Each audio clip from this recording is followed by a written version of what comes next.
বন্ধু, একটা কথা মনে রাখবেন, আপনার স্ত্রী শুধু আপনার কাছে এসেছে পোশাকের জন্য নয়, খাবারের জন্য নয়, টাকা পয়সার জন্য নয়।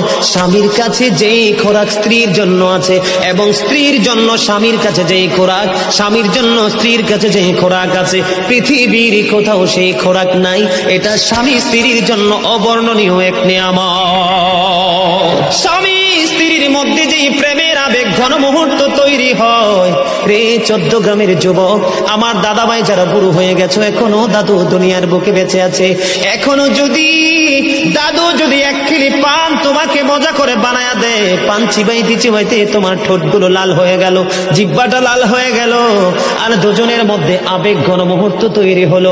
আমার নবী বলেছে, স্বামী স্ত্রী রোমান্টিক সময়টাতে যদি 1টা ঘন্টা যদি কাটাইতে পারে রে, তাহলে 1 বছরের নফল ইবাদতের সওয়াব দিয়ে দিবে।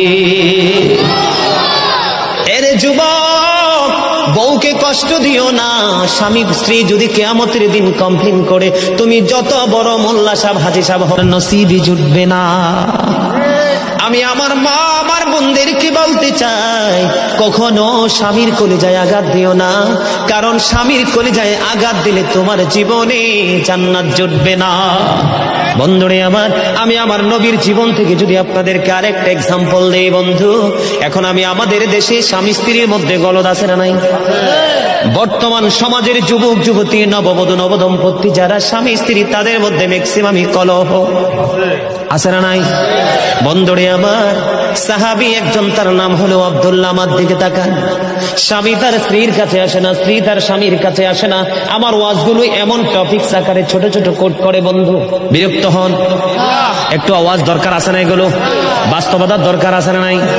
বন্ধুরে আবার, আমি আপনাদেরকে রাসূলের আদর্শ নিয়ে আজকে আলোচনা করব। চিন্তা করে এসেছে রাসূল কিভাবে আমাদেরকে দিন সম্পর্কে অ্যাক্টিভ করেছেন। বন্ধু, বিয়ে হলো সাহাবী একজনের, 3 দিন হয়ে গেল, 3 দিন 3 রাত্র পার হয়ে গেল, সে তার স্ত্রীর সাথে বন্ধু দেখা করতে কোনো আসে না, চুরিও করে না, মদও খায় না, গাঁজাও খায় না, ইয়াবাও করে না, নেশাগ্রস্ত না, সে নামাজ পড়ে, শুধু রোজা করে আল্লাহকে ডাকে, আল্লাহর গোলামি করতেছে।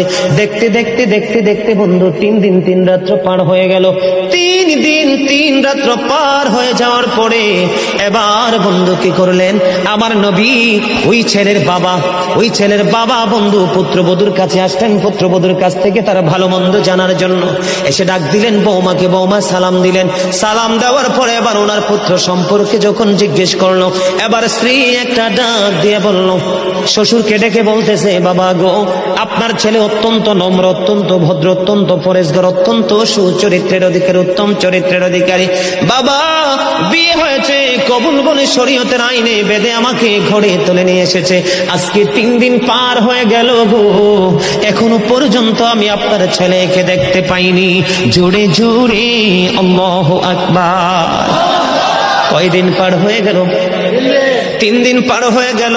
বাংলা বই থেকে বন্ধু কালেক্ট করা এগুলো হাদিস শরীফ, এগুলো এই শিক্ষাগুলো আমাদের যদি গ্রহণ করতে পারি, তাহলে এই দুনিয়ায় হব আমরা ধন্য, এবং পরকালে আমরা হব 100% পুরস্কার প্রাপ্ত। ঠিক কিনা বলেন? এবার বন্ধু 3 দিন হয়ে গেল, বন্ধু আসতে পারে না, এখনো পর্যন্ত ছেলেটা তার স্ত্রীর কাছে আসলো না।